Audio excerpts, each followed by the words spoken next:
They say Black Americans, who are actually the Indigenous Americans who were enslaved on their own land here in America, came here by ship. But the truth is, it was Europeans who flooded this land by the boatloads.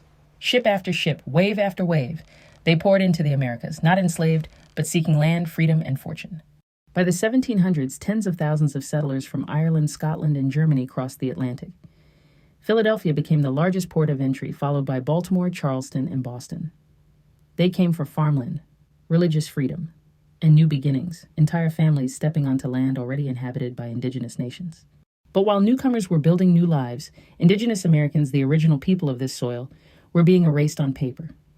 Laws and census rolls worked hand in hand to bury their identities under new racial categories. Children documented as Indian in one generation were suddenly labeled mulatto or colored in the next.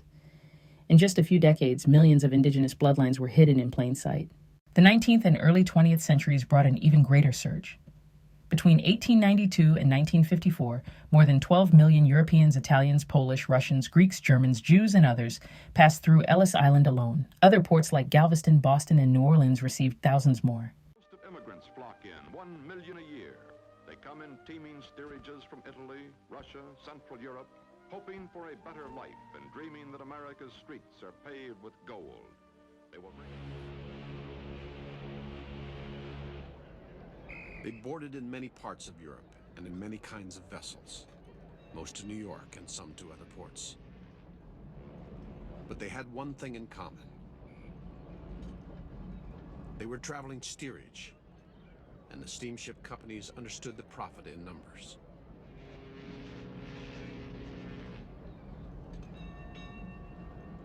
By 1900, over 30 million Europeans had entered the Americas. They came freely by the millions, reshaping the population and rewriting the demographic story of this land.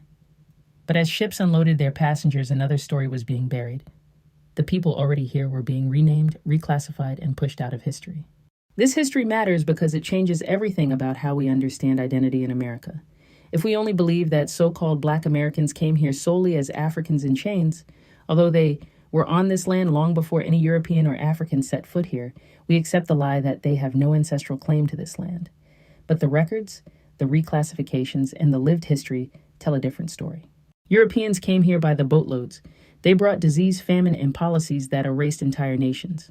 Meanwhile, the people of this land were shipped out, renamed, and written out of their own story. The truth is clear. So-called Black Americans are not foreigners. They are the home itself.